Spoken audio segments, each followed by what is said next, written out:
Welcome everybody to another episode of the Evil Plotcast, a Disney Villainous podcast where we will discuss anything related to the board game.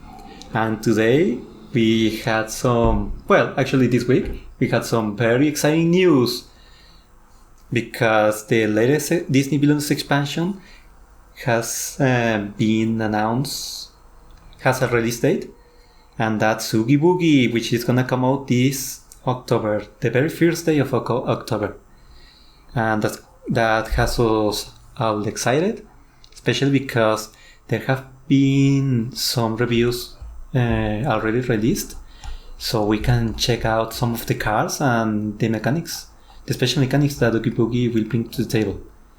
So today this podcast is gonna be composed of two separate recordings because we couldn't record everyone at the same time. So today, in the first half, we're gonna have Jeans KB. Hello. And Babydaisylover. Hi. And of course, me.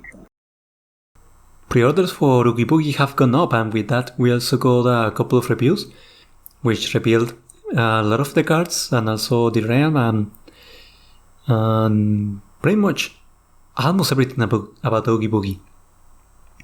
So now we know his objective, which is to defeat Jack Skellington. So at the beginning of the game, he's gonna start with Sandy Claus, not Santa Claus. Play to the lair. Sandy Claus is a prisoner, he's not a hero. And Oogie Boogie is gonna need to play 4 copies of Impostor Sandy Claus. He's gonna place them next to Sandy Claus, and after he plays those 4 cards, then Sandy Claus is discarded and removed from the game forever. And then you play Jack from the Fate deck. And of course Jack has 6 strength, and by playing more Impostor Sandy Claus, you are able to reduce his strength by 1, because of course Oogie Boogie uses strength tokens. And after you defeat Jack Skellington, you win immediately.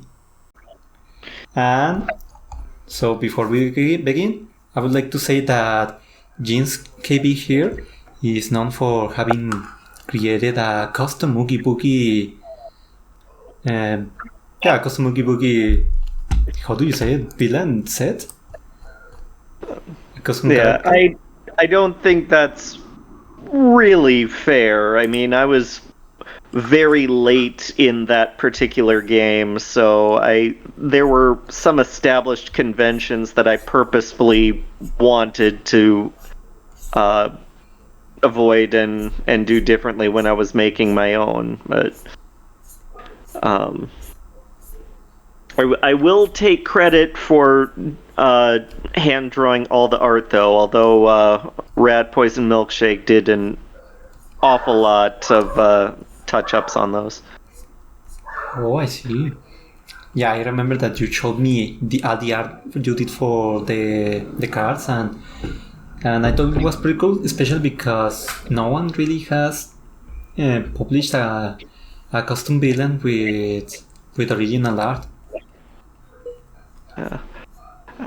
If I didn't think that what I could do fit with the movie, I wouldn't have done it the way I did. I wouldn't probably do like an anime art style, for instance. Oh, I see. So yeah, and of course, 3 of us are big fans of Oogie Boogie. And I'm very happy that he's here, especially because sometimes he's not even considered that pure Disney character, because it was made by some other company, I believe, and for the longest time it wasn't. And Nightmare Before Christmas, I believe, wasn't included in Disney type of marketing. Yeah. And also, there's this thing called the Disney Canon, which is like renumber the animated movies. So in my own personal opinion, it's been retconned, but that's an argument we could have for days. Exactly. So I'm gonna I'm gonna open the reviews for Oogie Boogie so we can check them out while we discuss this. And of course, in these reviews, they posted some pictures of the box and the RAM and everything. And it's very interesting to see that I believe like the most important thing about these images are the dice, because they are such a staple for Oogie Boogie. And yeah, I'm so glad that they added a dice mechanic in the game. So, what do you think about the dice? Do you like the random chance?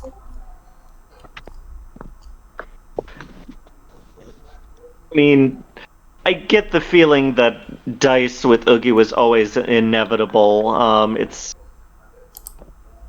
really tough to integrate, a random element into a game of strategy like this. But I think they did a really good job of having you not necessarily lose anything. It's like even the negative results aren't as good, but you're not really losing anything. There was a very similar mechanic with the Goblins faction in Smash Up. So I think if too much of your progress actually relied on luck, that would possibly be infuriating, because some games go great and other games go terrible. Uh-huh. Yeah, I think the only card that actually has a negative potential outcome if you don't roll properly is Imposter Sandy Claus, but even then it's just that you discard the card instead of getting anything out of it. And it looks like he has a few ways to cheat his way into getting a good dice roll. I'm not certain, but I think yeah, it looks like a barrel can increase the dice rolls, and the cheat card, a loaded dice, can as well. Potentially others, but we haven't seen any others yet. So I think it's hilarious that the Chick Hicks cheat pretty much functions exactly the same way. yeah, I thought that was funny too. Oh, really? I haven't seen check that custom villain. I think it's on Not My Dance's mod. But he can when he does, the way he works is he reveals two racers or something from the racer deck at a time. Like if his speed is higher than both of them, then he wins. But after he reveals cards, he can play cheat cards to change things or something like that. Which is basically exactly what Oogie Boogie does. On your own turn. Yeah. Oh, I see. Very interesting to hear that. Yeah, also, just gonna mention this quickly. I love the design for the dice, and I love that they captured it so well in what few pictures we've seen of the box. And I think that's like a benefit of this being a single character expansion, because probably if Oogie Boogie was released with another two villains, maybe they wouldn't have included the dice, because maybe that made it, I don't know how much more expensive it will be to add dice to a character, but still so glad to see it. It says that the dice is cupped, so it's not just like an image printed on the size of the dice to give it like thank you. Like depth. I was terrified they would be just painted, which would be nice, but there'd be something missing. Yeah, definitely. Yeah. So I'm very glad that we got Oogie Boogie in a single character expansion to get the sculpt dice instead of just printed on the sides. And we haven't seen, I believe, with all the cards that we've seen, we haven't seen a card many cards that have more than two options when you roll the dice. Like it's just if you roll higher than this, you get this, and if you roll lower, you get something else. Which is fine, I suppose. It makes it more, how do you say it, less randomized, I suppose. Yeah. In some ways, I actually appreciate the effort more. Maybe they wanted different than 50-50 odds, but if they really just wanted to go the cheap route and do something mechanical and not follow the flavor of the movie, it would have been so easy just to make them coin tosses. Oh yeah, I wouldn't have liked that. Like if you're gonna add random chance, I would really prefer the dice, just to give some flavor to the game. And also, the dice is another reason to play it on the physical version instead of online, because it's just much cooler to handle the dice and throw them and all that. Yeah. Still, would be nice to see them in the TTS mod. It's gonna be so easy to get into character rolling those too. Aha. So yeah. Also, some cards were revealed along with the reviews. And well, what do you want to talk about first, the realm or the cards? Let's talk about the realm first. Okay. So I first feel like thing we're I going to want talk to say about that one for less time. First thing I want to say about the realm is that I love the portrait for Oogie Boogie. They went hard, to be honest. It looks amazing, and with the glowing eyes and mouth. Yeah, the portrait looks so good, especially on the guide. It's not the first shot that came to mind for a portrait to me, but in hindsight, it is so obvious. It is literally the first clear shot of him in the movie. Yeah. Yeah, that's true. And I don't think I've said this before, but the portrait they use for Oogie Boogie sort of reminds me something I would do for like a phase 2 kind of portrait for the single character tournaments that I make. Like I've done with Madame Mim and 80s. They try to make like sort of what a phase 2, like a sort of Radigan D-Rat portrait. And yeah, a bit sad for me, because if I ever do a Oogie Boogie tournament, I will have a hard time trying to find like a better pose for the portrait that I would make, but still it looks so good.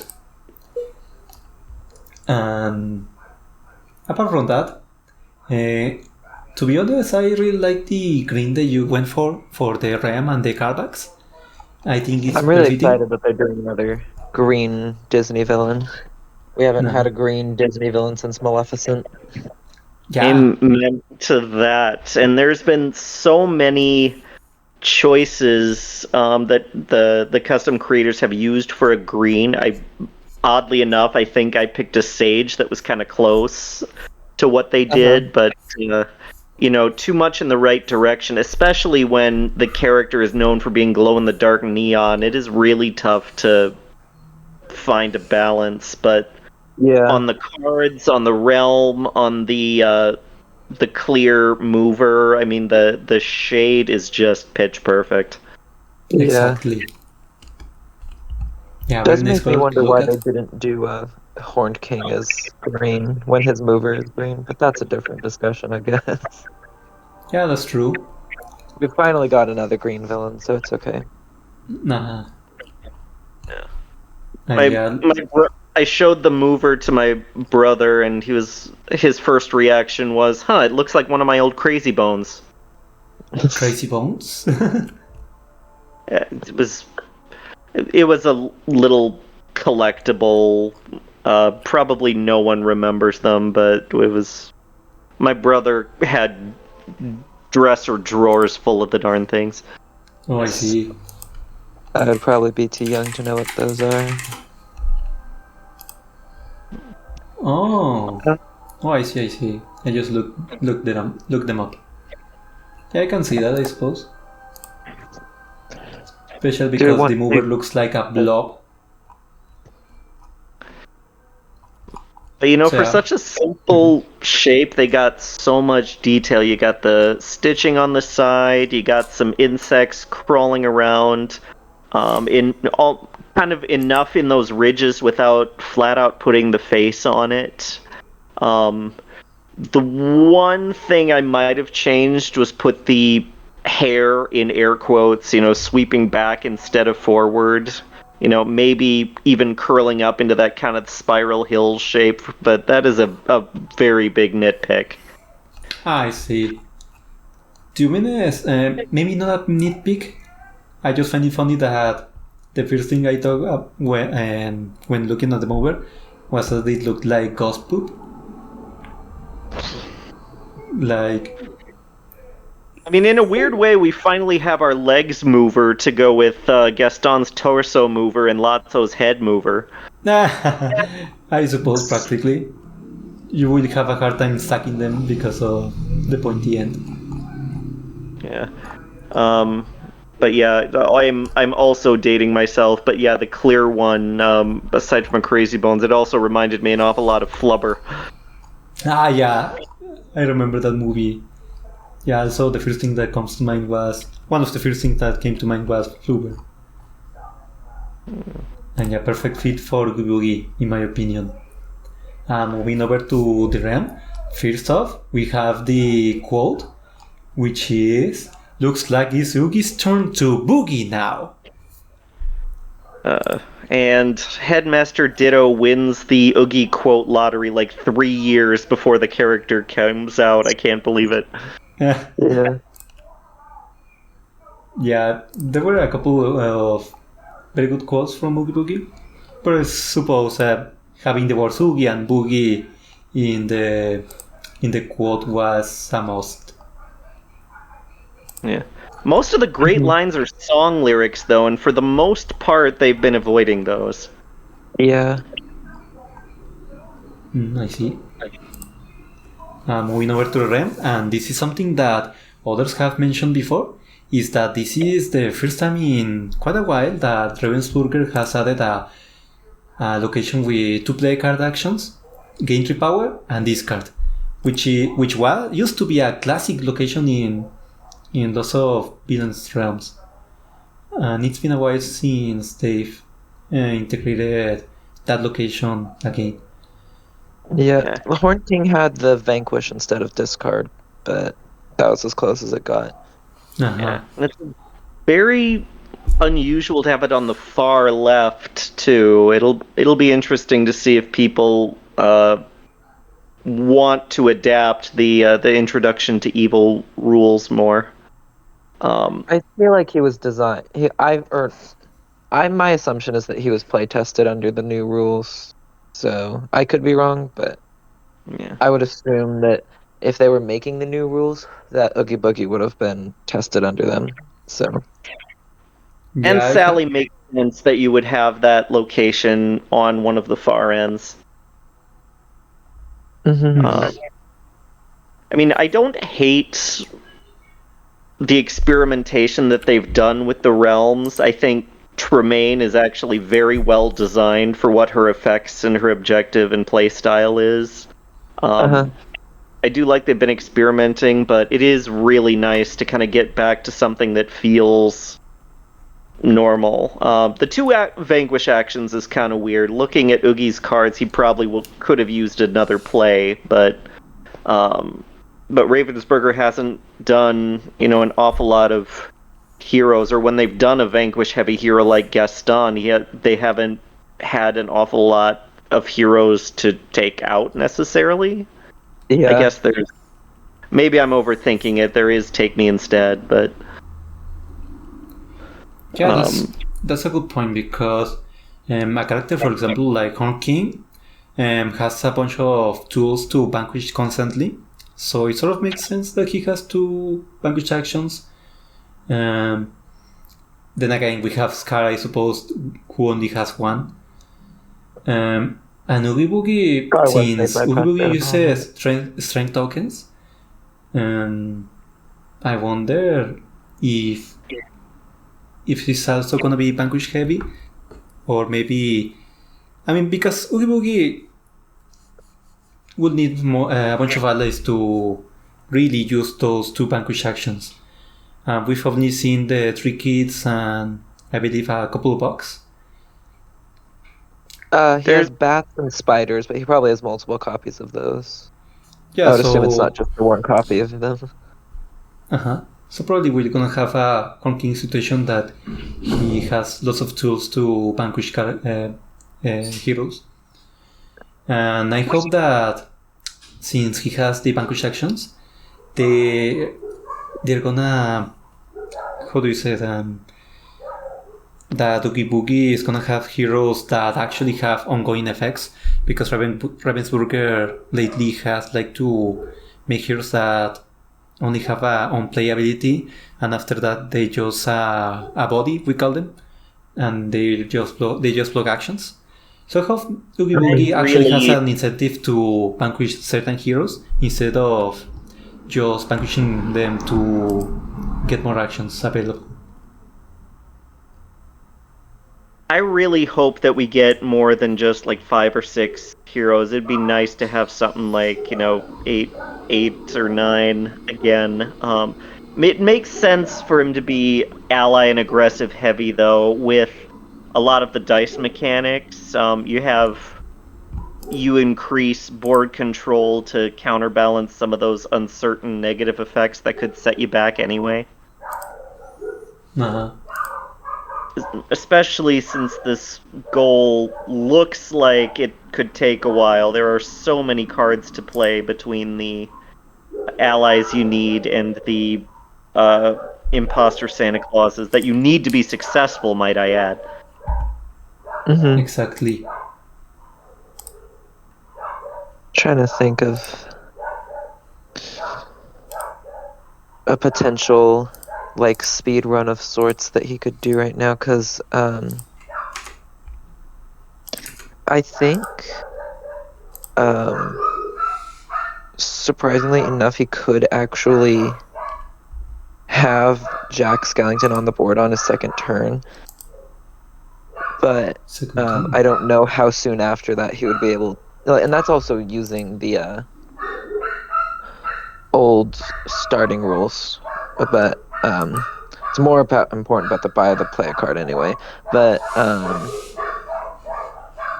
don't know how quick after that he could get out the allies and actually vanquish, because getting Jack Skellington out on turn 2 would require Sally to be played on you, and Sally's going to keep affecting you on later turns.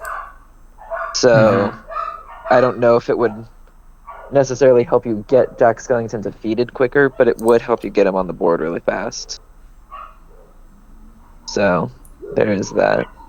The more I look at Sally, the smarter she is. What a great way to add flavor from the movie and halt a goal in a new and different way. Just making it a slog to get over to that one bottom vanquish action all the way down at the end. I mean, it's great. Yeah.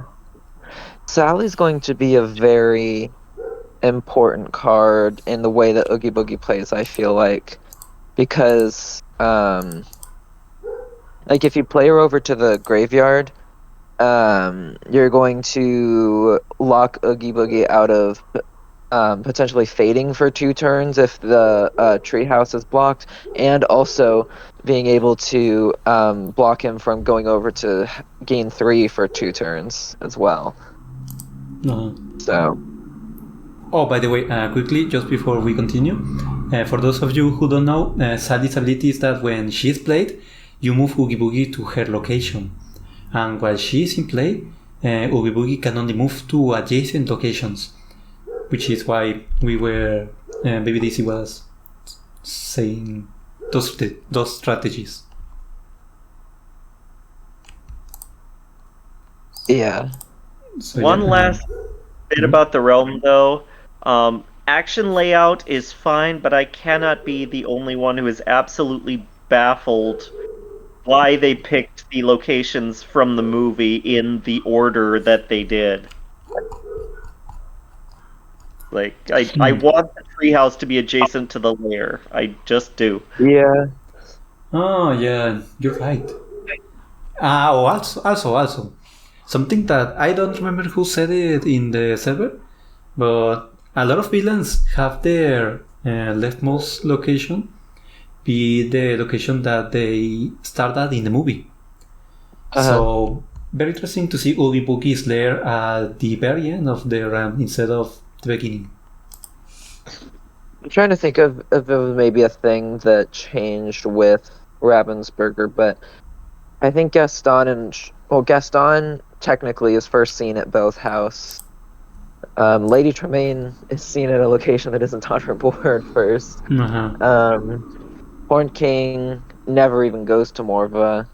Trying to remember what Mim's leftmost location is. Is that her cottage? I can't remember. Let me pull up the wiki. Syndrome ends at the our residence, and then Lotso. I guess Lotso you do first see at the Caterpillar Room, although I guess you could argue that he starts the movie at a location that's also not on his board. Yeah. So no. I think this one's definitely partially mechanical. To have that right side with the top clear. They don't use in a Prince John realm kind of way, but yeah, I think Madame Mim is the only one who has ever had a empty top row location not be on the left or right side. Which actually that is it is, considering her fate deck, it is probably a smart thing for her to not have well, actually, I don't know. Maybe you could argue either way, but that she should or shouldn't. But I think she's the only one that does have it in the middle there. The woods is Madame Mim's leftmost location. Her cottage is the one next to Dueling Grounds. I don't know if she ever goes to the woods in her movie, but they were kind of scrambling for things to pull for her locations anyway, since she's only in there for a little bit and generally stays in the Dueling Ground for the entire time. So, I mean, if you really stretch it, she and Merlin walk through the woods on the way from her cottage to the Dueling Ground.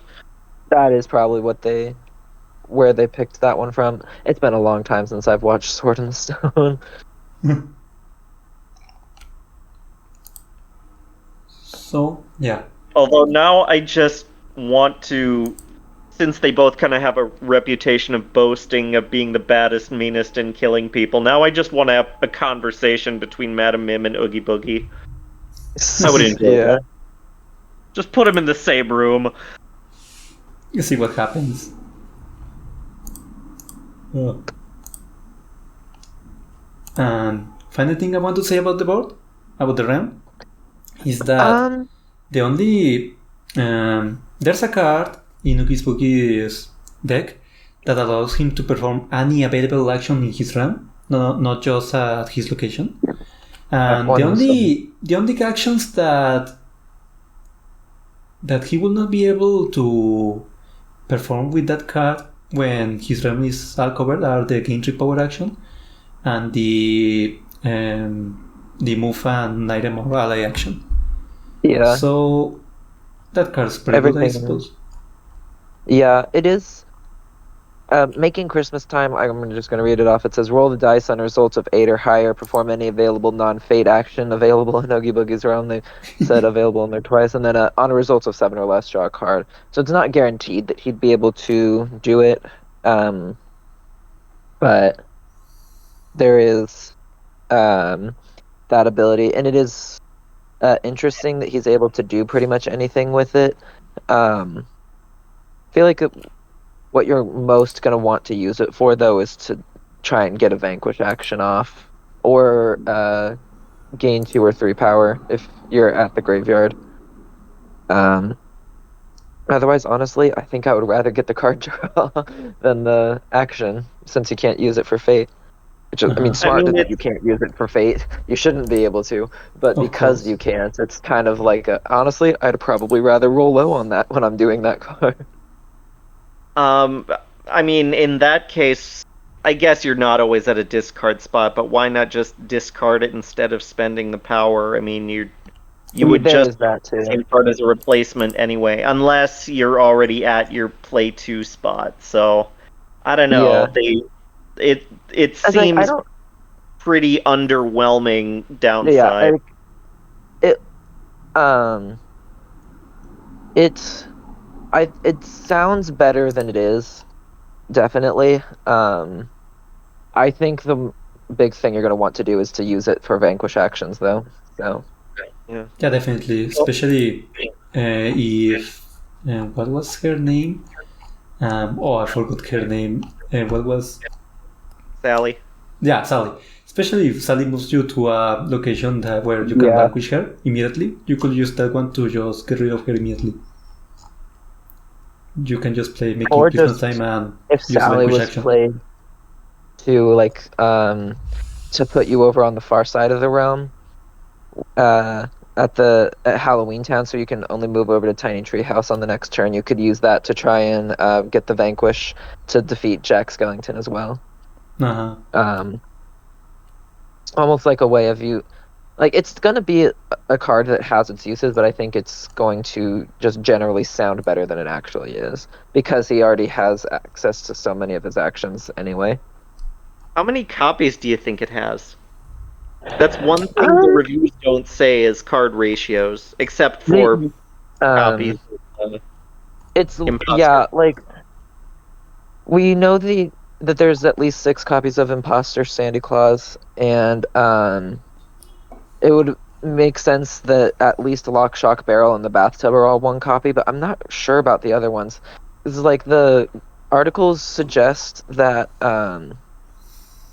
that there are more cards that weren't shown. Like, one of them said something like that he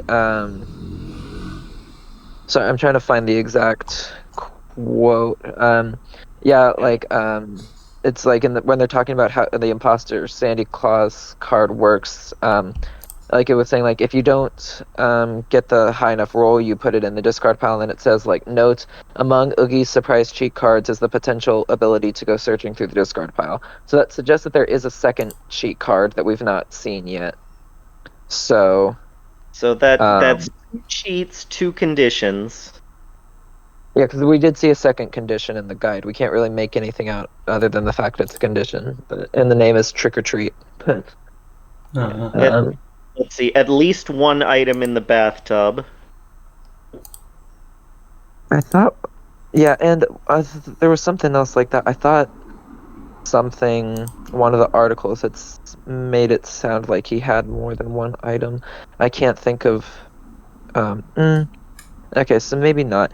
This article right That here would make says, me far happy. like within Oogie Boogie's villain deck, you will find ally cards like Lock, as in Lock, Shock, and Barrel, the item card Bathtub, effect cards, condition cards, and the cheat card Loaded Dice, which it does say the cheat card Loaded Dice, but I think this is also this. No, this is not the same article that said there's, or made it sound like there was a second cheat card. So I'm not sure. It could just be weird phrasing on their part.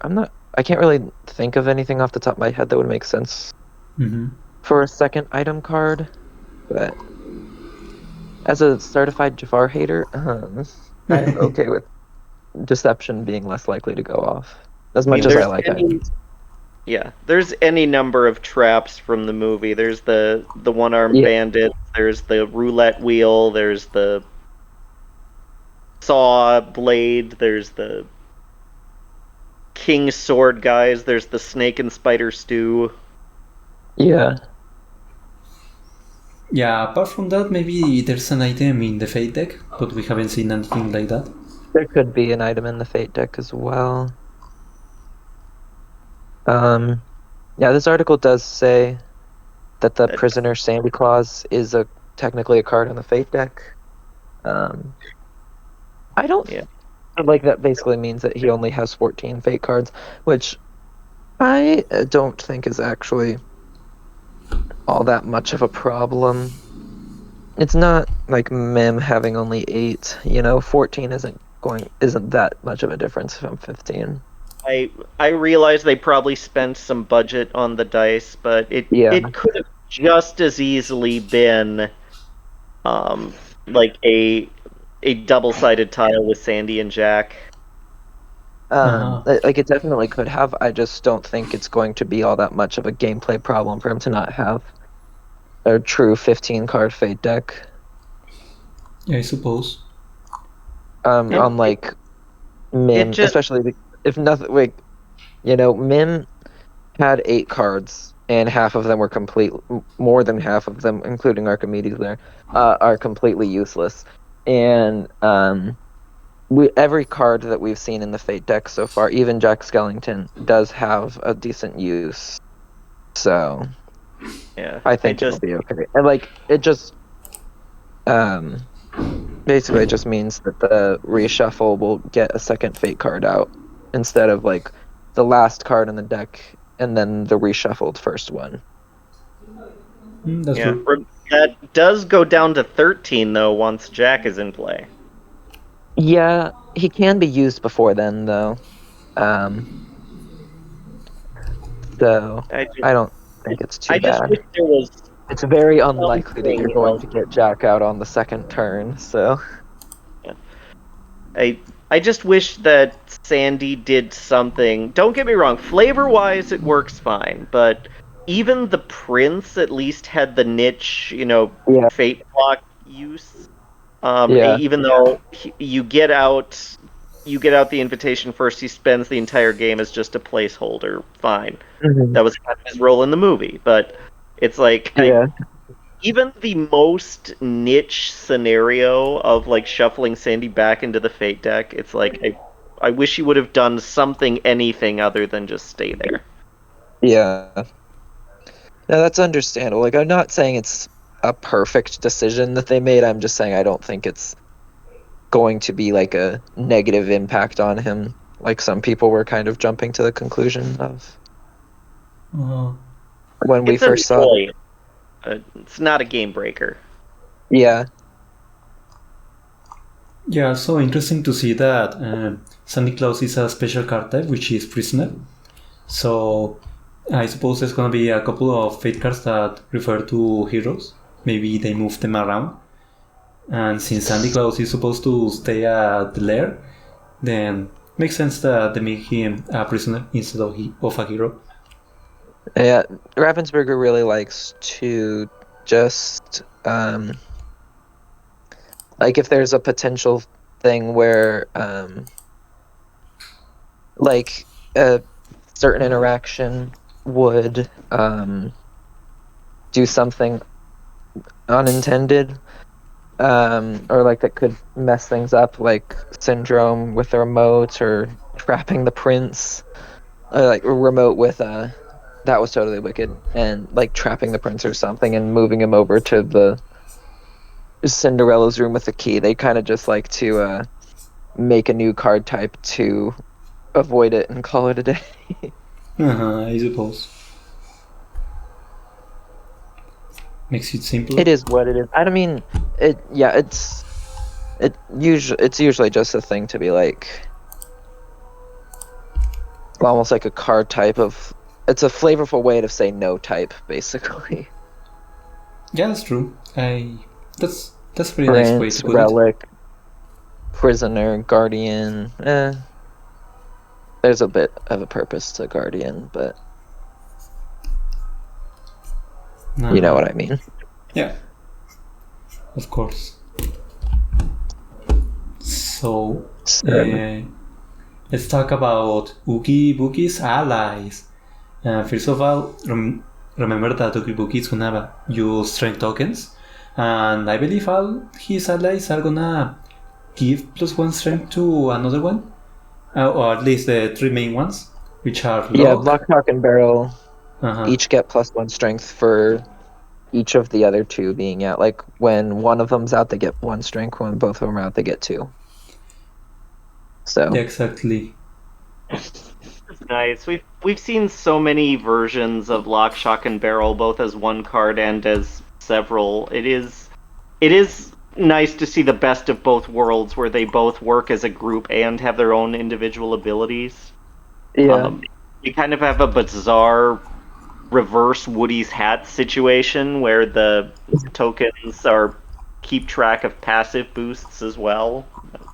Maybe the Fate deck will answer I that. think We don't know an awful lot about what's in the Fate deck, to be honest. we don't know a whole lot about what's in there. We know Jack Skellington is there, and he can discard one of the Imposter Sandy Claus before he's played as a hero. We know Sandy Claus counts as a fake card and does nothing. We know Sally is super strong and is going to be defining to his gameplay. We already talked about Sally. He has an effect card that can discard from his hand. It's basically just Evil Queen's woodland creatures. And we've What also am I seen doing, I one think? that can that was called Set Things Right. Oh, set things right, And, yeah.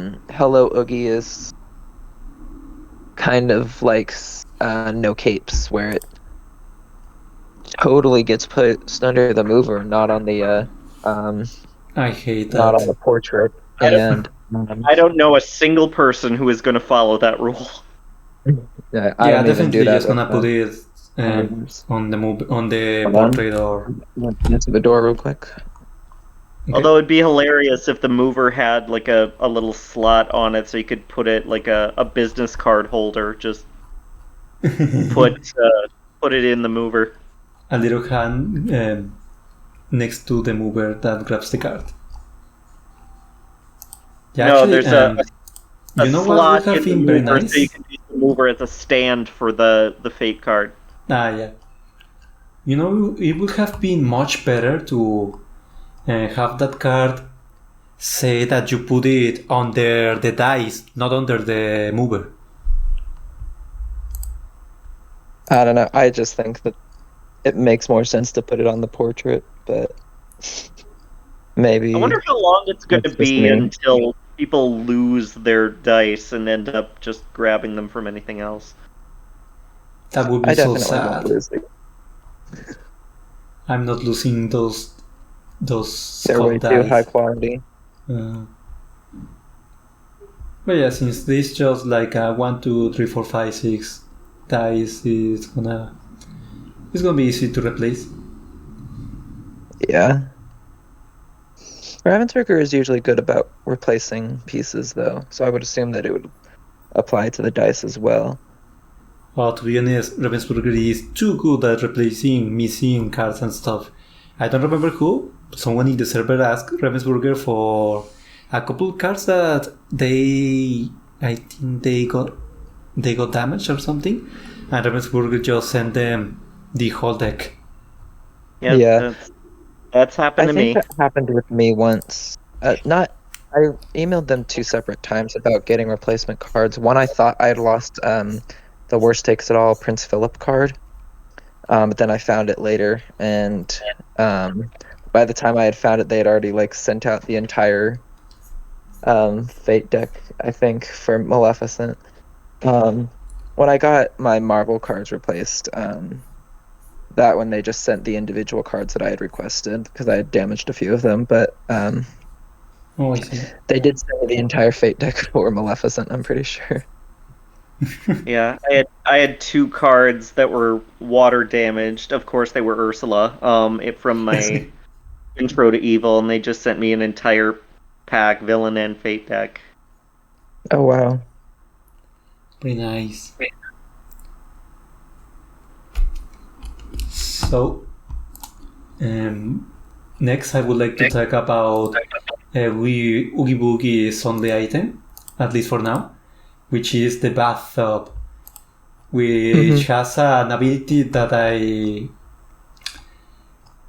I don't hate it, but I dislike how it's worded, especially because in Introduction to Evil. Okay, before anything, bathtub's ability is that the location gains an activate action, and you can also activate the bathtub to move the bathtub to a new location and then move any number of allies to that location, which is a very strong ability. Especially because it doesn't specify that the allies have to be at the same location as bathtub. So I suppose you can just move any allies in your realm to that location. It's Avengers Assemble, basically. I see. And the thing about the ability is that it works similarly to Syndrome's remote, which also gives the location an activate action. But the only card that Syndrome can activate is the remote. And it looks like that's also... It looks like that's also the case for Boogie, where the activate action is only used on the bathtub. So very strange to keep all that explanation in the card's ability. Especially because in Introduction to Evil, there's a card that works almost the same, which is Ursula's Cauldron. Which does not use an activate action, and instead, whenever you are at the same location as the Cauldron, you can I don't remember the ability exactly, but yeah, you can just use the Cauldron to grab a contract or one of your allies from the deck or discard pile. Oh yeah, there it is. That pretty much works exactly the same as the remote and the bathtub, because just keeping the whole dislocation gate an activate action, and it's much simpler. People, especially newer players, understand it more, and it's very strange for me to see that they went back to the Syndrome's remote wording. Well, going back in the design process, I mean, you could have done the add and activate action thing to several cards. It could have been on Facilier's Cane. It could have been on the Chariot. It's like we kind of do have some precedent for abilities like this. But yeah, it's essentially a way of saying we need a once per turn ability, we need an activate ability, but we don't have enough cards in the deck to justify an activate action in the realm. Yeah, I suppose with the bathtub it actually makes a difference. With Syndrome, you just activate the remote once in the whole game. You don't need to activate it any more times. And you actually can't activate it more than one time. With the bathtub, you can practically be at the second location, which is the treehouse. You can be at the treehouse along with the bathtub, activate the bathtub, move the allies and the bathtub to another location, and then use the move an item action to move the bathtub again to your location. No, actually, you cannot perform the same activate action twice. I got confused. I thought there was a way to activate it twice in a single turn. So yeah, there's literally no difference between that activate action and a sort of Cane or Cauldron deal, where they just have like an activate ability, but it's not actually an activate ability. Wait a second. Can you use Making Christmas Time to steal an activate action? Because that's something you couldn't do with a once per turn ability. Oh, yeah. I think you technically could use Making Christmas Time to activate Bathtub. Oh yeah, but so there's a difference. You can activate the same thing more than once in a turn. It's Marvel specialties you can't use more than once in a turn. Yeah, well, but if you're playing Cruella, you could activate Horus or Jasper multiple times in a turn. Yeah. And I think that there is potentially a use case, like you were talking about, for having it being activated instead of a once per turn. With if you're at the treehouse and you already have it on the board, you could be at the location, activate it, move the allies over to vanquish someone, and play like or what do we have here, whatever that one is that performs a vanquish action, and you can save the allies, and then you could move it back over to your location and activate it again to set up another vanquish action for the next turn. So Okay, yeah, I think that's it's what. technically something that could matter in a very niche scenario. Yeah, that's the scenario that I had in my head, but I realized that you cannot perform the same activate action twice. Like maybe you can activate the bathtub Oh. twice. Wait, I see what you're saying now. Yeah, Uh-huh. But yeah, now that you mention it, you could activate the bathtub. I thought you meant like you couldn't use the activate ability more than once in a turn. Now I see what you're saying is like you can't use the action itself Uh-huh. more than once in a turn. But yeah, I think you had a point because maybe you can activate the bathtub and then use the card. I forgot the name again. What did Santa bring to you? Was that the card? No, making Christmas time. Making Christmas time, yeah. Yeah, so you can probably use making Christmas time to perform the same action again. It doesn't say that it's an action that you haven't performed. Yeah, you could use it. You could potentially, if you can use it to activate the tab, you could potentially set up a double vanquish for your next turn. Like go over to one of the vanquish actions, use the vanquish, and also play what do we have here? Exactly. And that would matter for it not being a once per turn ability while you're at its location. Okay. Yeah, Maybe so, the bathtub isn't so weird after all. yeah, I suppose I underestimated it. I cracked the reason. Yeah.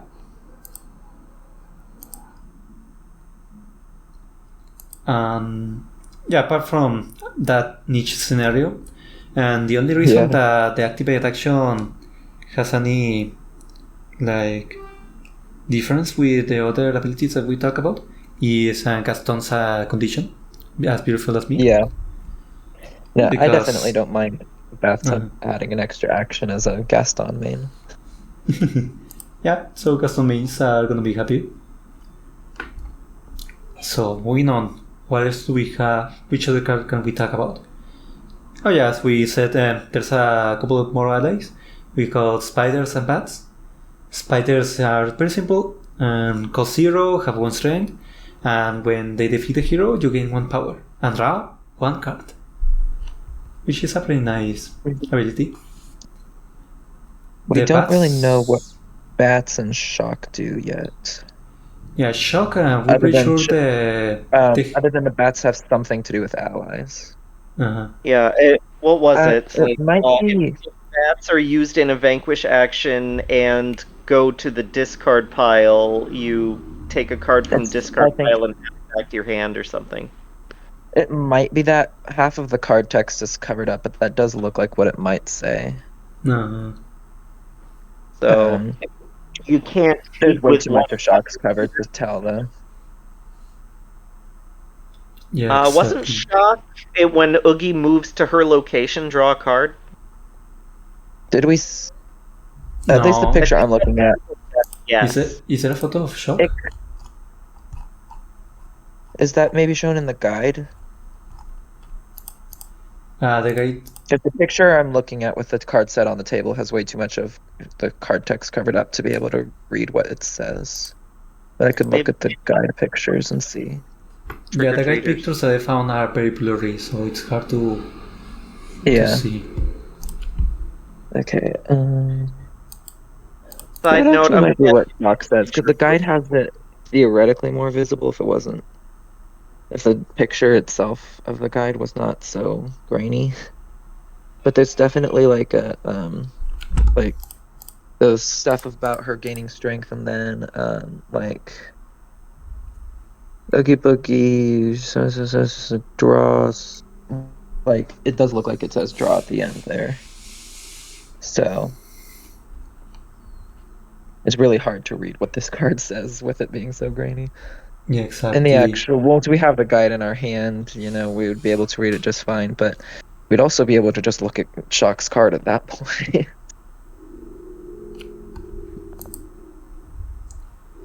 Exactly. So, what else is there to talk about? I don't know if there's really anything else all that stand out on there. I suppose I can also mention that it looks like the only cheat in the whole deck is loaded dice. So I suppose there's gonna be multiple copies of that card. Yeah. Something that I noticed while I was looking over some of these cards is that we talked about like it could have technically just been a coin flip, but technically, actually, making Christmas time specifically would not work as a coin flip because it's not an even 50-50 on whether or not you're going to get one ability versus the other. And also the loaded dice cheat card would not work as a with a coin flip ability. And Hello Oogie in the Fate deck as well. That's true. That is true.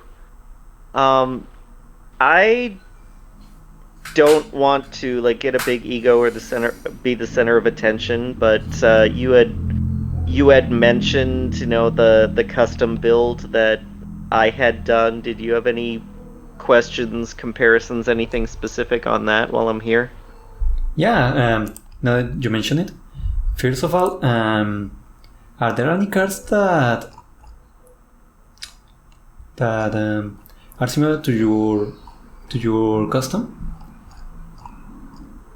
I mean, doing pretty much all the art by hand, that was kind of my baby, obviously. I am very fond of the mayor.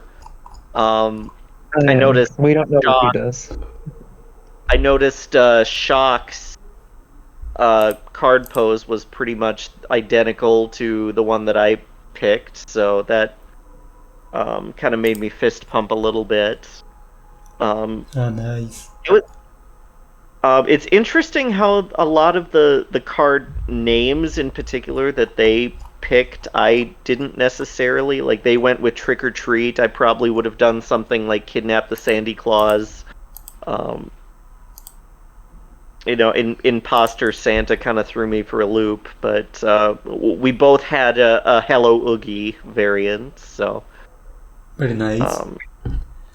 And what do you think about the neon Santa Claus that they used in the official one? Well, I came late, so there were several conventions that a lot of people had used multiple times that I wanted to avoid, not because they were bad, but because I was doing something different, so. Of course. My Sandy was less of a necessity in the goal as much as a very huge bonus if you were able to take him out. So, and there was some hero hunting in that. Honestly, I didn't base it as much as the story on the movie as much as the game mechanics of the box of Clank that I was looking at. So it's like, oh, drawing stuff. I can turn this into a gambling mechanic. Who's a good gambler? Oogie Boogie, and the rest was just all flavor from there. It wasn't necessarily successful, but the intent was to have like 3 different possible engines, and it's like if you set one up, you went smooth, but you had to commit. If you tried to set up all 3 at once, it would just be a cluster. So. But yeah, Jack, I didn't really have Sandy or Jack as like main end goals at that point. I see. Yeah. And as another question, did you name Santa Claus in your deck Sandy Claus, or did you call him Santa Claus? I did name him Sandy Claus. It's in the subtitles. It's anytime the character is referred to in the movie, that is how it is spelled, so that is what I used. Oh, nice. I didn't know the subtitle thing. Yeah. I did give him a less flattering card image of him going down the pipe, though. I think the only time in the movie that he's not referred to as Santa is when the like news reporter that like has her head cut off screen calls him Kris Kringle. So I don't even think they call him Santa at any point. I think it's just Sandy Claus or that one mention of Kris Kringle. Yeah, but Yeah, I didn't remember that, to be honest, especially because obviously I watched the movie in Spanish. And Oh, he does refer to himself. To save Christmas, Oh. of course, kid. I'm Santa Claus. oh, I see. That makes sense. Yes, I so very I funny like the that movie. they decided to go with the Sandy Claus name. Definitely, film. Yeah, so Definitely people would know it as Sandy Claus though. Like my best friend, her like favorite movie of all time, like by a significant margin, is Nightmare Before Christmas. I feel like she would have like if they had named him Santa Claus on the card, she would have been like legitimately upset. Like I think that it makes sense that they chose Sandy Claus. Been my favorite film since '93. Followed very Yeah. closely by Clue.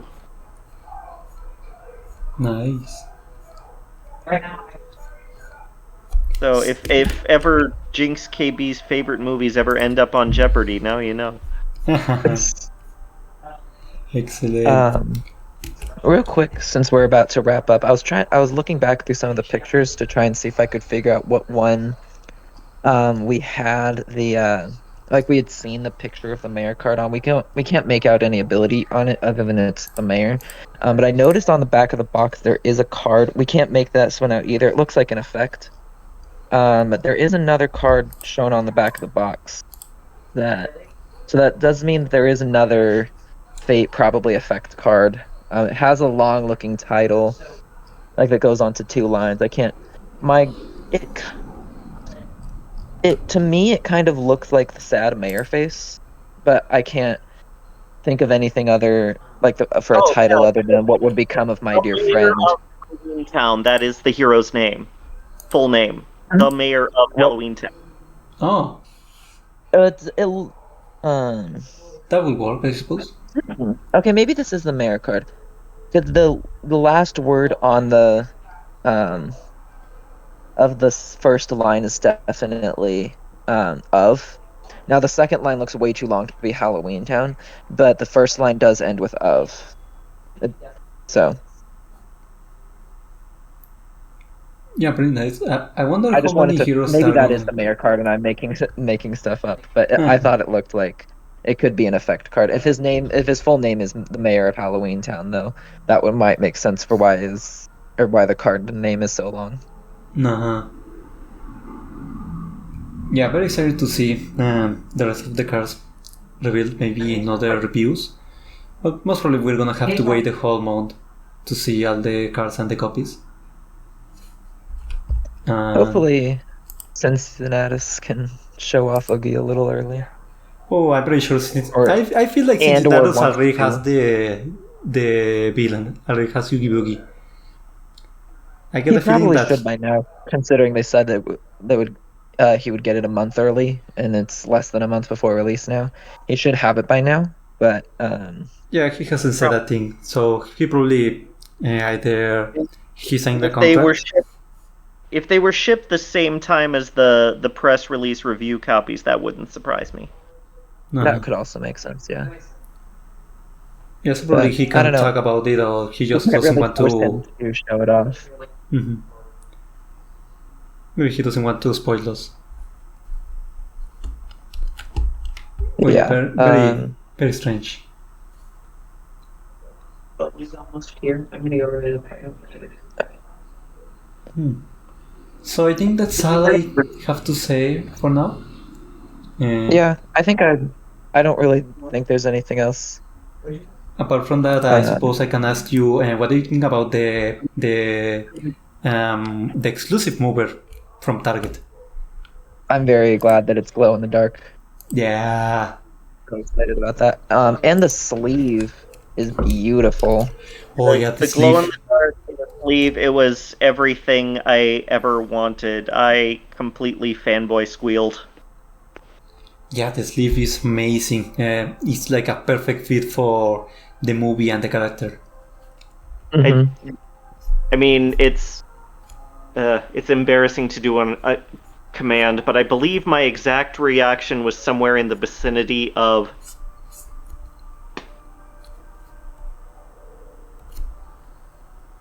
Of what? oh. Maybe it was too high pitched to actually be picked up by the microphone. Yeah. You were that I excited, didn't I see see. I can try and do it again. Yeah, if you want. I see. Heard a little bit that time. Yeah, I heard it. So, So, some I don't know. It seems like I'm on helium. Yeah. yeah, so looking Okay. forward to Oogie Boogie, definitely. Are you guys gonna get it the day of the release, or are you gonna wait a bit? I did a pre-order because it looked like it was going to be an online exclusive, and I've had enough trouble trying to get the Target near me to have their stuff out on time. And I don't really want to. I do really want to get this, but I don't want to have to drive all the way across town again to do it. I changed my pre-order as soon as I saw there was a sleeve and a glow in the dark. I was in full Futurama shut up and take my money mode. Yeah. I see. Yeah, sadly for me, since I live in Mexico, I'm gonna have to wait until Amazon posts it on the Mexican page. So I'd really Yeah. have to wait another month at least. Same as Bigger and Better. Now I But- wish I hadn't canceled my other pre-order. I would have sent you one. That would have been nice. Still, not too bad. Especially because I don't have money right now. And yeah, also super glad that this isn't an exclusive for Target, because Introduction to Evil, not only is it an exclusive, it's also only available for a limited time. So I'm very glad that Oogie Boogie is just a normal expansion in that way, and I can get my hands on it eventually. I've said it a million times that to me, Introduction to Evil just comes off as the Disney company approached Ravensburger and was like, make something special for the Disney 100th anniversary. And that was what they came up with, so they didn't have to throw off everything else they had planned for the year to do it. Yeah, that would make sense to me. Oh, also, before we finished, what do you think about this being a single character expansion? Do you like it? Would you have preferred to see more characters? I mean, if there was gonna be a single character expansion, I'm glad it was this character.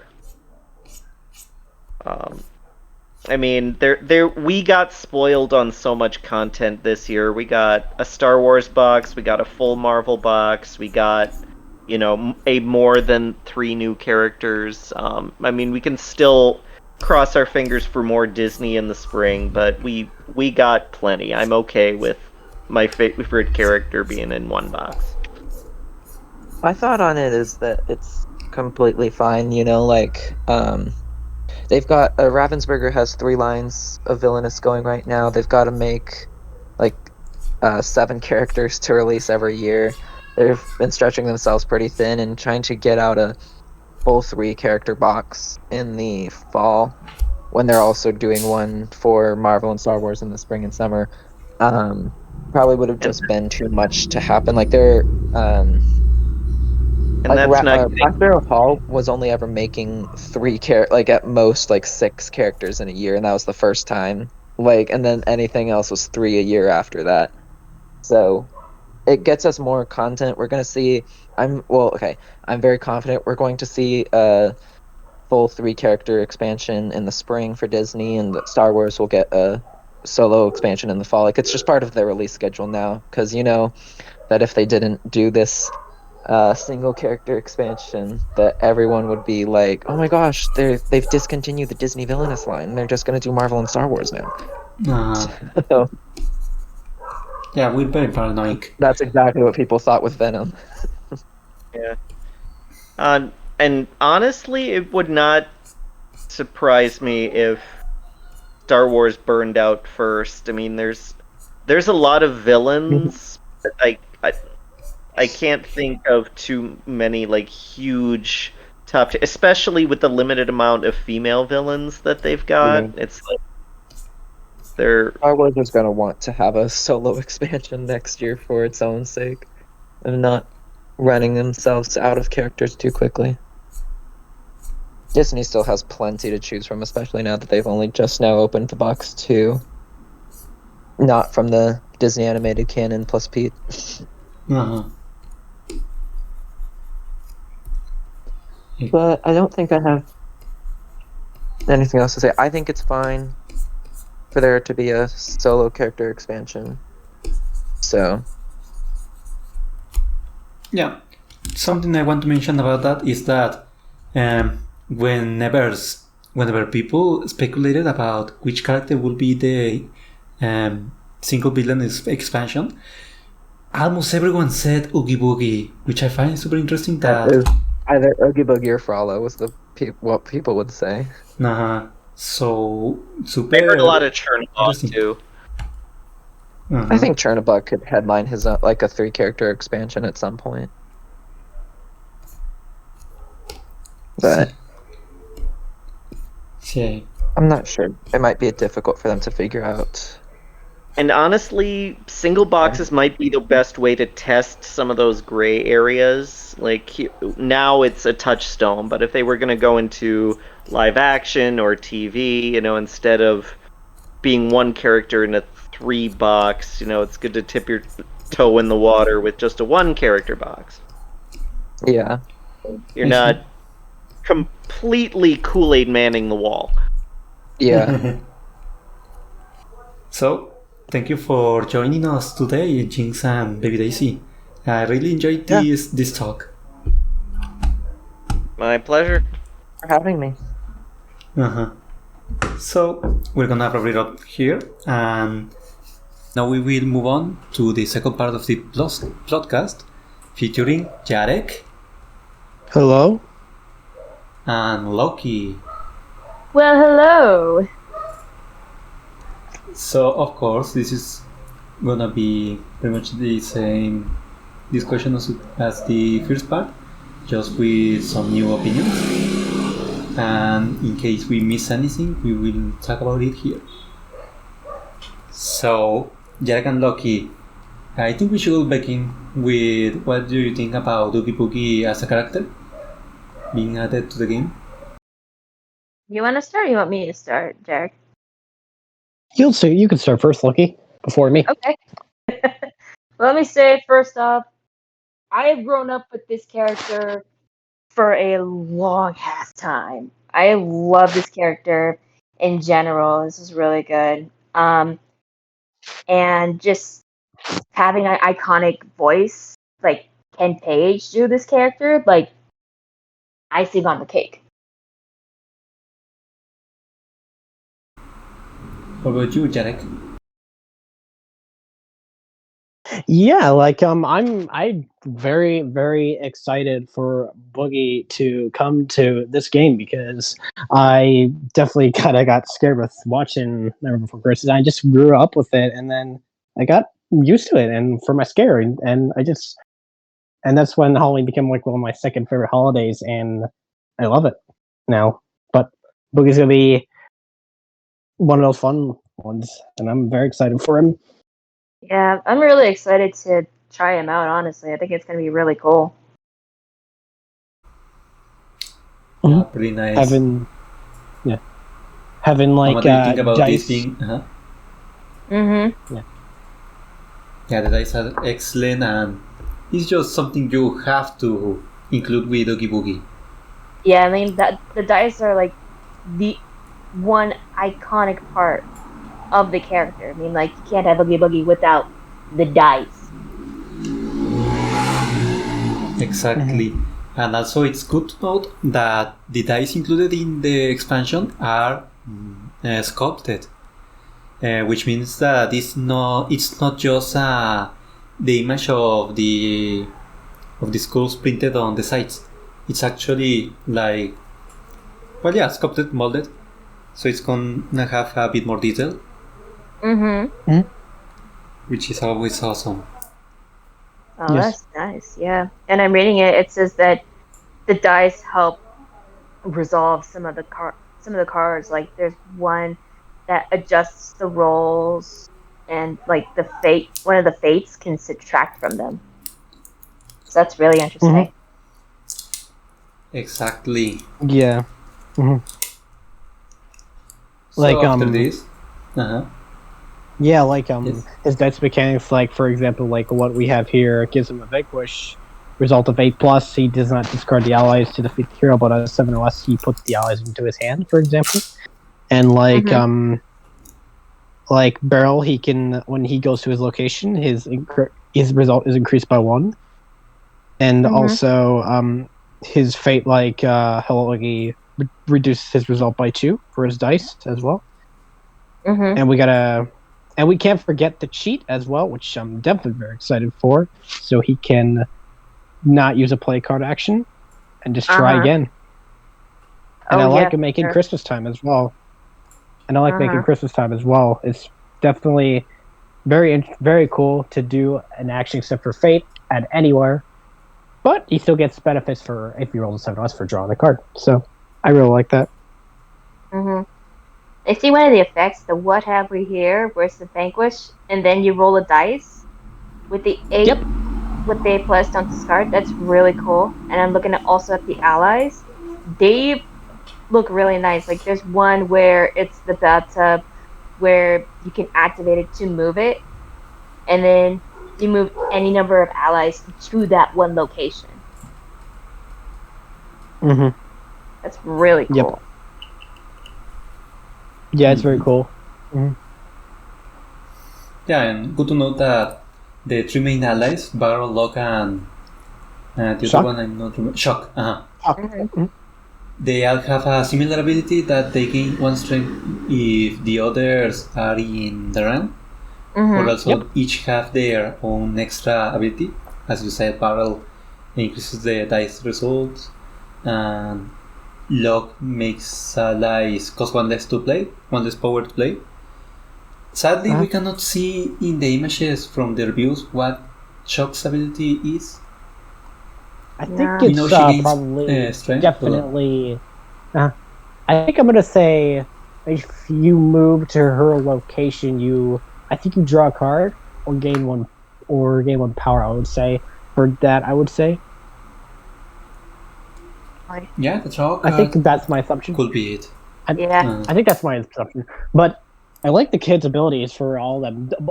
If you have all them out, they can go up to like 4 strength. It's very strong. Yeah, especially considering that Jack has 4 strength, so you really only need 2 of these kids to vanquish him. Yeah. Yeah. When they're at full strength. Yeah. I'm looking at the fate cards, and that's really cool. Jack Skellington is like not only just a hero, but he's also an effect that discards the imposter Sandy Claus. But then there's Sandy Claus himself, which is just prisoner. Like that is really interesting.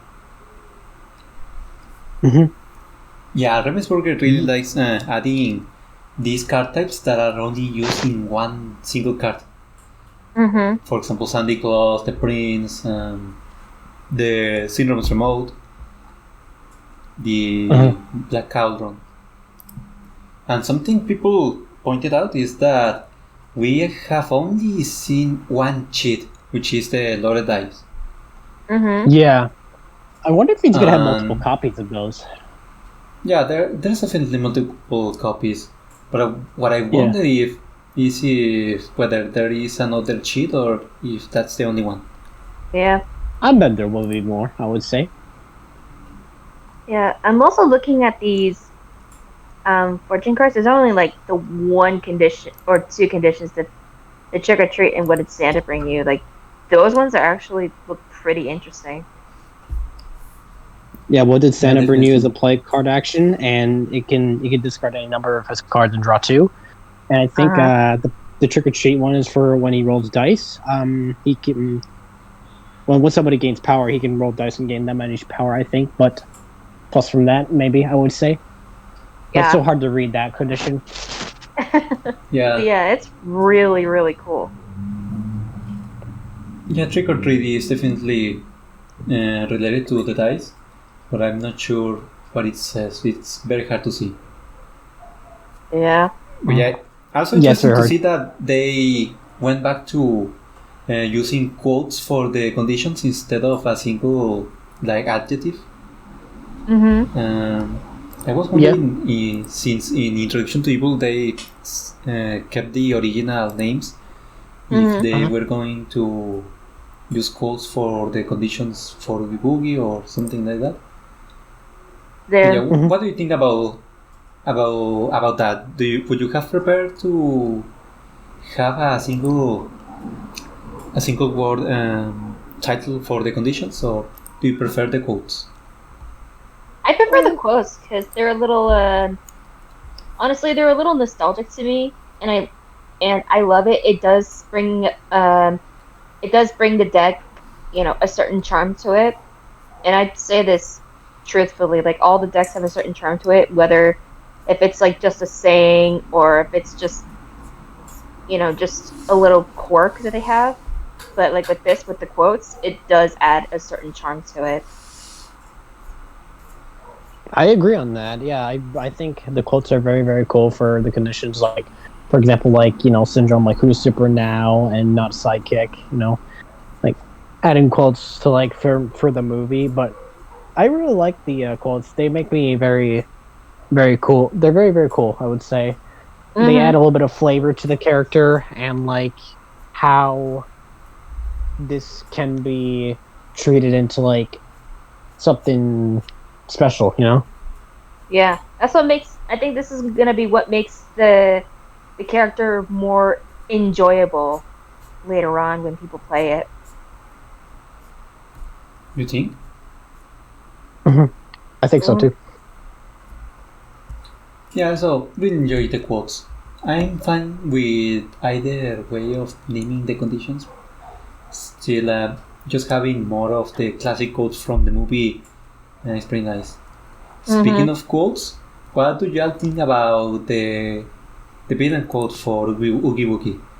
Looks like it's Oogie's turn to Boogie now. It's Oogie's turn to Boogie now. Yeah, I love that. That's one of my favorite quotes. I have a lot of favorite quotes from, Halloween movies, like Tim Burton movies, and that's one of my favorite quotes from Tim Burton movies in general, really. It's really, really cool. I really love it. Very nice.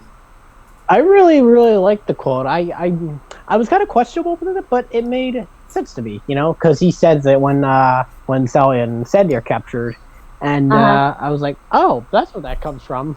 Yeah, it's the one where after Jack gets to Oogie's head and he's climbing down the rope that's attached to the cage of sorts, and there's actually a deleted scene, little tidbit. The kids, where the kids they're watching it all happen and everything, and Jack Skellington kind of sees this as an opportunity to sneak up on them, scare them, and then gain access to his lair that way.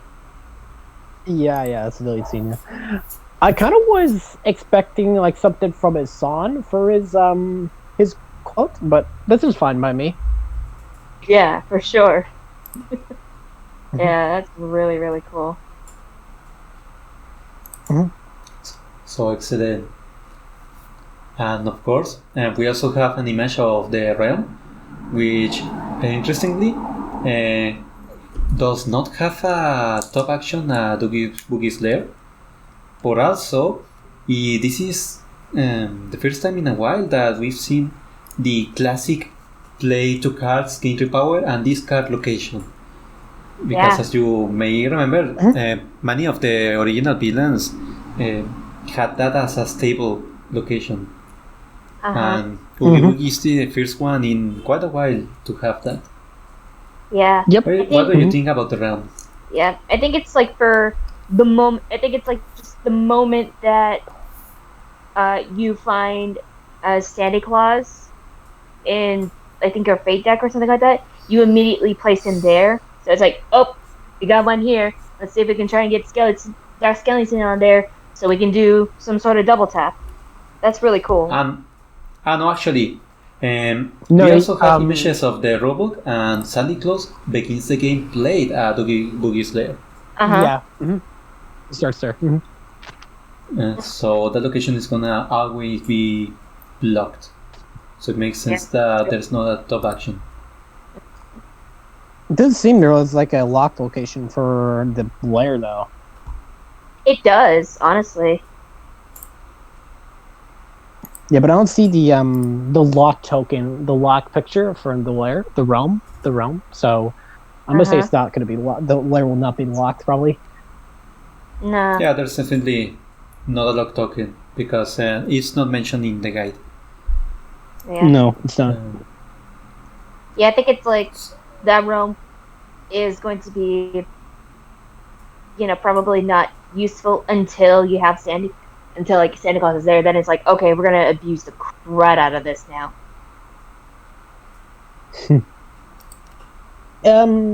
This realm's kind of interesting to me. Like, I'm glad that the two plays for the discard and the 3 power is very, very good. I would agree on that.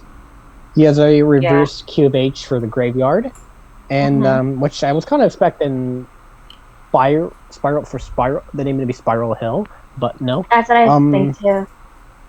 Yeah. Treehouse is a solid location. And yeah, the treehouse definitely I would agree that I think his best locations are going to be the graveyard for vanquishing, and definitely doesn't have to worry about like discarding because he has a discard at the bottom at Halloween Town. And I would definitely keep his top fate covered as well. Yeah. So, but it kind of baffles me that Halloween Town is where he starts with, because that was the Horned Kid's method, because he started at Morva. That kind of baffles me a bit, but I'm okay with it. I like the run. I like it. Yep. I really like it too. Yeah, that's true. I wonder if Oogie Boogie was designed with the newer rules in mind, where you begin in the portrait instead of the leftmost location. Oh, yeah.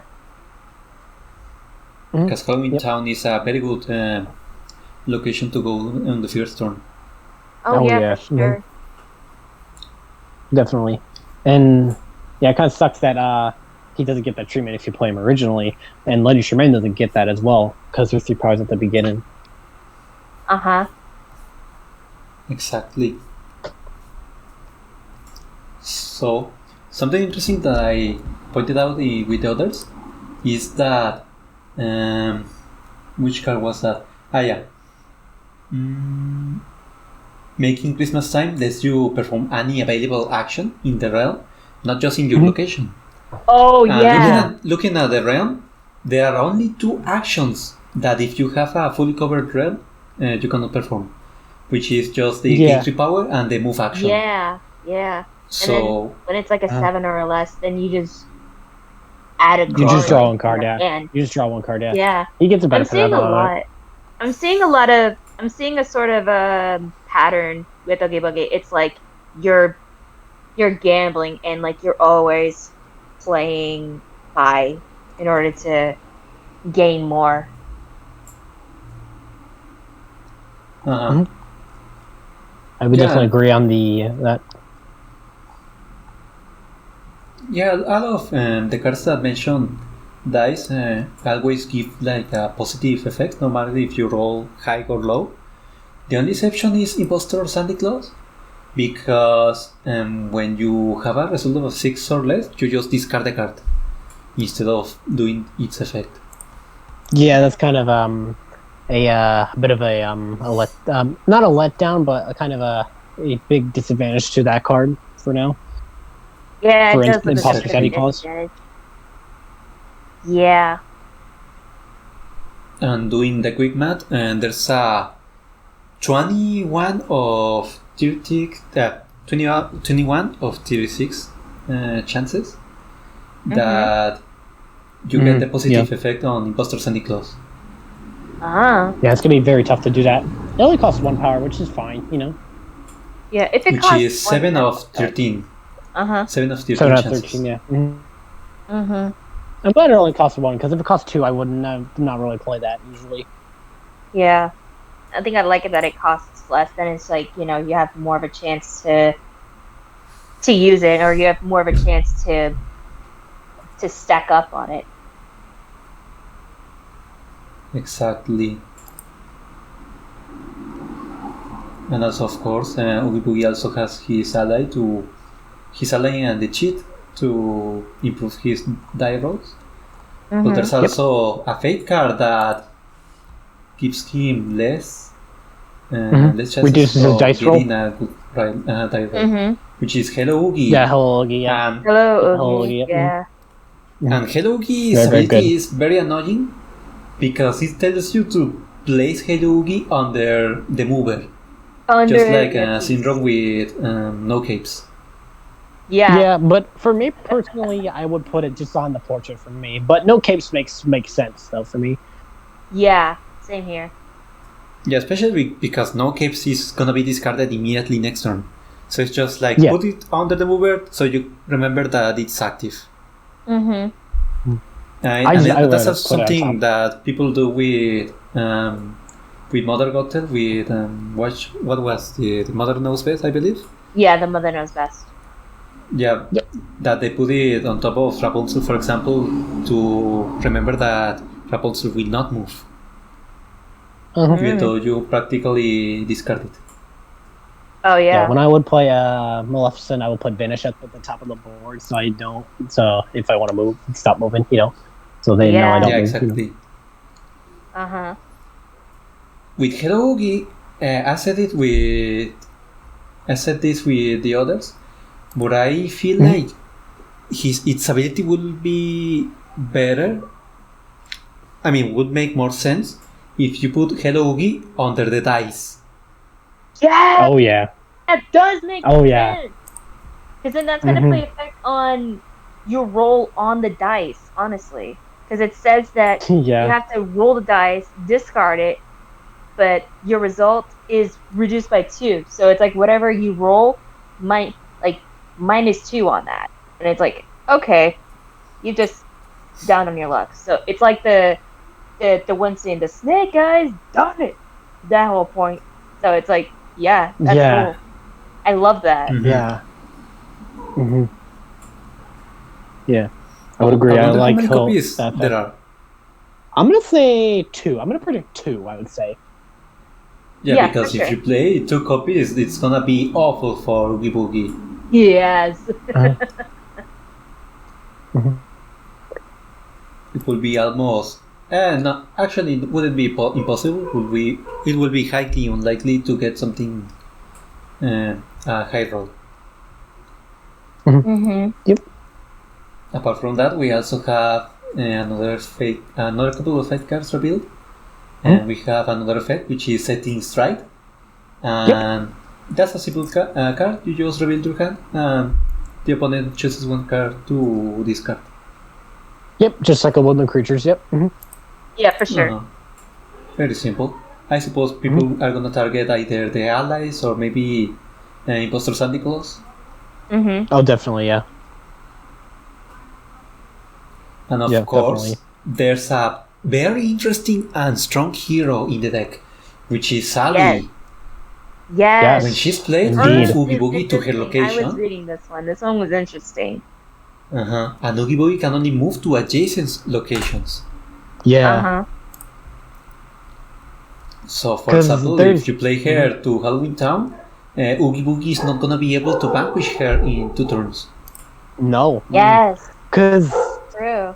I know a fate card in the Star Wars expansion where only Seventh Sister can only go to adjacent locations. I think there's a fate card in there that does it for that as well. Oh, really? I forgot what the fate card was. I forgot what it was. I need to check that first. But very nice. So. Yeah, Sally's a very, very. Sally's got one of the most powerful effects, I would say.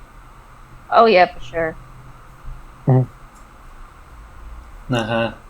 So I was talking about this with the others, and since Oogie Boogie has 2 vanquish actions and very strong allies, it's quite possible that there are gonna be several heroes with strong abilities like that one. Because, for example, with Syndrome, all the heroes only really have a on-play ability. So while they are in the realm, they are just covering actions, and they don't really have an ability that hinders you. Mm. But with Yeah. Sally, maybe we're gonna see a bunch of heroes that have very strong abilities while they are in play. So Oogie Boogie is probably gonna want to vanquish them as quickly as possible. Yeah. Oh yeah. Yeah, he they're just really wants to like, vanquish you know, immediately. with all that. Yeah. Yeah. Yeah, he just wants to vanquish a lot. Mm-hmm. Because it's syndrome, you Speaking have to of vanquish a heroes- lot as well. Yeah. Speaking of heroes, let's look at Jack's card, because that one actually has me interested because he's done as an effect, which is discarding the imposter Santa Claus. But like the question is, if he's played, does that mean all the imposter Santa Claus are gone, or is it just one at a time, depending on his location? It's one at a time. It says, That's what I thought. you just discard one. That's what I Yeah, it's just thought. one at a time. And Yeah, it's just one at a time. Mhm. But yeah, it that's looks like Jack Skellington is the only reason why Oogie Boogie has strength tokens, because he's got quite a high strength. Just He's look the at same that. strength as Peter Pan. yeah. And after he's played, if you play another imposter Santa Claus, then you reduce his strength by 1. So Yep. most probably that's the only reason why Oogie Boogie has the strength tokens. Oh yeah. Definitely. Indeed. Unless there is a fate card that gives strength to heroes or gives negative strength to allies. Mm-hmm. But we That's a haven't seen very good. anything like that. That's a very good point. Yeah, I'm gonna Yeah. say for a fake card for 0, I would say he could be a taunt for Rafiki. I would say for 0 if he was a fake card. I would say. Yes, I do see that as Okay. a taunt. Honestly, I do. Yeah, very interesting. Because maybe yeah, I know Fickelstein will be a hero, of course, but I don't know Of what course, his ability is going to be. I think his would be like a whole reduce the amount of points Dice that roll? the points you have in terms of the dice roll by either 1 or 2, probably by 1, because then there has to be like a condition or effect that's the deadly nightshade soup. That's what I think it would also be there, because then that kind of delays that like locks your action for 1 turn or 2 turns. Yeah. Yeah. Apart from those heroes, we also see in the back of the box. It's very hard to see, but you can make out that there's the mayor of Halloween Town. Yes. Yes. Yep. And the only reason that we know for sure that is that one is not as much because of the picture, but because the title has two lines, which makes sense because the name is very long. It's the mayor of Halloween Town. Yeah. Yep. Sadly, we Wonder cannot with the see mayor his of Halloween ability. Town. I wonder for the mayor of Halloween Town, it's like with Buzz and for Lotso's, where it's like where you kind of flip him at one point, where there's the one side where it's beneficial to the heroes, but then there's like the other side where it's beneficial just to you. I don't think that's not really a going to be one of those heroes. I think the mayor's just gonna be a basic hero. I would say, but I would say for his ability, I would say if it says like right here on the back of the box, if I can look at that real quick. So just a sec. So I'm gonna look at that just a second. I'm going to have to say is that. If I can get to the part here. Where's it at? Yeah, here it is. Okay. I think it's I can definitely see that the mayor is 2 strength. I can see that. And then I'm gonna say his ability, it says when the mayor of Halloween Town is defeated, reveal fake cards from the top reveal fake cards for a hero and play the hair to vocation. I'm betting that's what that says for the mayor. Could be. Yeah. Oh, that's If that's nice. the case, then you probably will not want to defeat the mayor. Yeah. Probably not, no. Mhm. I suppose why the best is unless you already have a bunch of allies out, because there's a villain card, which is what have we here, that allows you Yep. to perform a vanquish action without discarding the allies. Ooh, yeah. Yeah, that's very good. That is real good. Exactly. So apart from that, which other cards are there? We've got another two allies, which are the bats and the spiders. Yeah, the And- spiders are really good. basic. The spiders and the bats one look really, really interesting, honestly. Uh-huh. The spiders are really good because they're free and they can give you 1 power when you defeat a hero, and you can draw 1 card. That's really good. Exactly. That is actually helpful. Yeah. And the bats are kind of read the reading, but I'm gonna say when bats you're using a vanquish action, you place them in your discard pile and you search for an ally in your discard pile. I would say. Yeah, it's yeah, like it does say the whole search. recycling thing. No. I'm gonna say that's so what the bats bats are gonna do. be very useful to get another kid out. Mm-hmm. Yeah.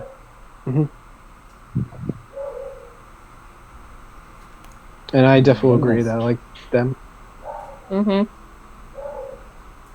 Apart from that, we got a very weird villain card, which is It's a Vacation. It says discard the top card from the villain deck and draw 1 villain. No, actually, Yeah. I have no idea what it says, because half of it is covered. There's something about Yeah. discarding the top card and then drawing 1 villain.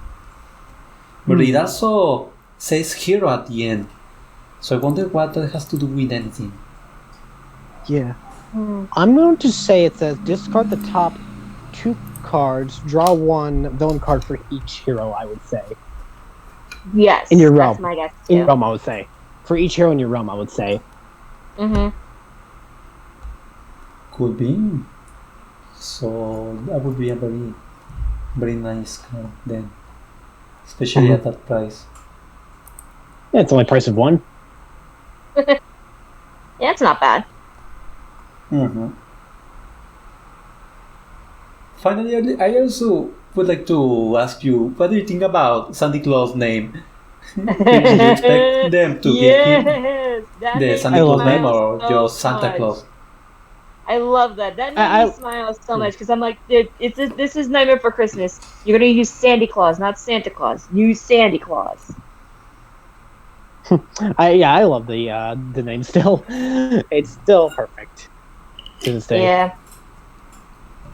my dad still does the full and they call him Sandy Claus to my little niece, and like, you know, it still brings a smile to her face. Very nice, very cute. Mm-hmm. So I actually didn't know that he was called always Santa Claus in the movie, because of obviously I watched the movie in Spanish. Mm-hmm. Yeah. And that it just I don't remember actually. They probably also gave him a nickname, but I don't remember. Mm-hmm. Right. So very interesting shot they used for Santa Claus, because it's the one from the villain song, and it's where the colors are all neon and his skin is blue instead of Yeah. It looks Yeah, when really Oogie's cool. singing his song, yeah, Yeah. it's really good. Yeah. Oh yeah. And speaking of the art, what do you think about the card art? And especially, what do you think about the portrait? Yeah. Love it. I love it. Mm-hmm. If Oogie was to rise in my tier list, I'll be good with him. He would be so fun for me. Like I don't know where to put him. Like, actually, maybe S tier for me personally if I got better with him. You know, but we'll see what Oh, hell happens yeah. with him. Oh hell yeah! I would put him like up to like between A and S, honestly, depending on how good he is. Mhm. Yeah. Yeah, I'm really excited to play as him. Mm-hmm. yeah. I'm A couple of definitely gonna people do were video matchmaking disappointed. when I get him. Uh-huh. Yes, do it. No. Hmm. A couple of people were disappointed that Oogie Boogie was a singular villain in expansion. What do you think about that? I would have Hmm. personally, I would have preferred another character with the Oogie Boogie expansion, like Ernesto de la Cruz from Coco, because it would kind of make sense with With the the Halloween team? Uh-huh. with the Halloween thing, Dia de los Muertos, all that. But personally, but like looking at it now, I'm like, okay, this is actually a good single expansion because this is just the one character for just this one holiday. Then it's like, okay, I can look forward to more of these characters in another expansion. Then, you know, Yeah. I really I don't mind a single Oogie becoming a single character expansion because Venom was one in the Marvel universe, but yeah, I wouldn't mind him. Yeah, I didn't mind him being single because of how of all the kind of stuff that Ravensburger was doing the past weeks. But they're definitely going to make another 3 character expansion. But I would say around maybe the spring. I would say in 2024. But we'll mm-hmm. see. But yeah, the single expansion, I don't mind him being a single character. Yeah, I like it. makes it all the more fun. Yeah, also, Mhm. as I mentioned with the others, I find it very interesting that whenever people discussed which character will fit for a single villain expansion for Disney Villainous, they always came to the conclusion that Oogie Boogie would be perfect as a singular villain expansion. Mm-hmm. So I find it interesting that people actually call that out. Yeah. It's really interesting to see Boogie just as like a standalone character, like in Disney, but like better yet, standalone character as well for a Tim Burton villain in general. Yeah. Uh, Because Night Before Christmas is up by Disney, but now Disney owns it because Touchstone made it. Yep. Yeah, of Yes. course. And Oogie Boogie is, I believe, one of the. He's the fourth villain that is not from the Disney canon. The first one was Pete, because practically he's not from a movie. The second and third ones were Lotso and Syndrome, because they're from Pixar. So Yes. very nice to see another, you could say, special villain coming to the game. Yeah, I would definitely stick with my viewing of it as a Tim Burton villain because I know there's going to be other Tim Burton villains. So it's like, oh, it's also Disney though. I'm just if you think about it, I'm like, yeah, but if you see Oogie Boogie as a Tim Burton villain, then it's like, yeah, I would want to see like any other custom villainous boards from other Tim Burton characters that are villains. Like I would want to see that so badly. Very nice. There's not that many like So- Tim Burton films I can think of for villains usually, except for Boogie. I think that's about all I know so far. I can think of a few. There's Oogie Boogie. There's the one villain, Lord Barkus from Corpse Bride.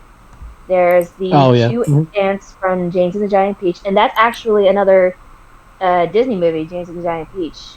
Oh yeah. Mm-hmm. I can think of the Headless Horseman from Tim Burton's version of Sleepy Hollow. I can think of the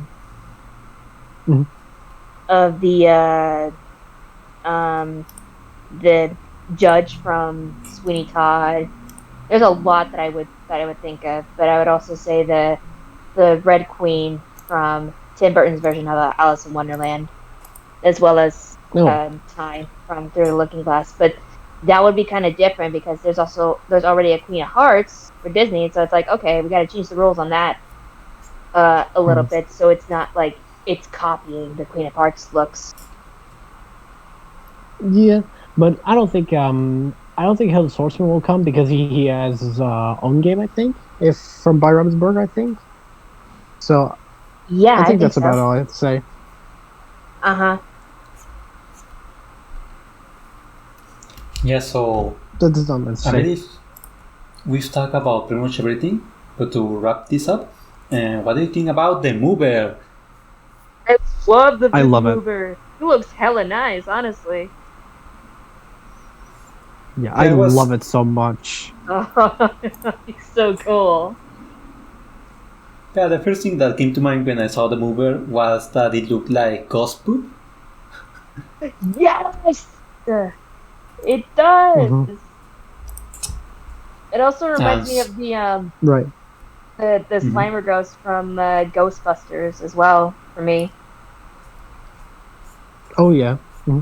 But yeah, he looked like for me personally, I saw the bugs and the stitches on it, and I'm just like, okay, this mover is awesome. Yeah, I saw the and I got facial expressions. Yeah. Yeah. I love this mover. Yeah, this mover is amazing. Yeah, the mover is great, yeah. Yeah, I agree. And especially, I'm very glad that they decided to go with the glow in the dark mover for the Target exclusive. Yes, that's right. I've already pre-ordered mine, so I'll be getting that. You pre-ordered the Target exclusive? I'm looking forward to pre-ordering I already pre-ordered mine. Nice. I'm looking forward to having a glow dark mover. I love when stuff goes in dark. Usually, I love it. Yeah, that is really interesting. Mm-hmm. But yeah. And of course, speaking of the Target variant, I love the sleeve. It's perfect for Oogie Boogie. Mm-hmm. Oh, the sleeve is the sleeve is impressive. Yeah, just like the movie pops up, Yeah. Yeah, I'd say it's my favorite sleeve from all the Target exclusives. Oh yeah. Indeed.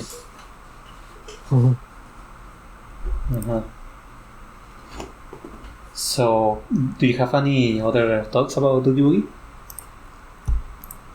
Forward to playing him, honestly. Not big thoughts, but I'm just I hope we can when he comes we can find big strategies involved, how to play him better, how to make the this character even so good against other villains maybe, and looking forward to it. Yeah, looking forward to playing him. Oh yeah, but that's all I have to say.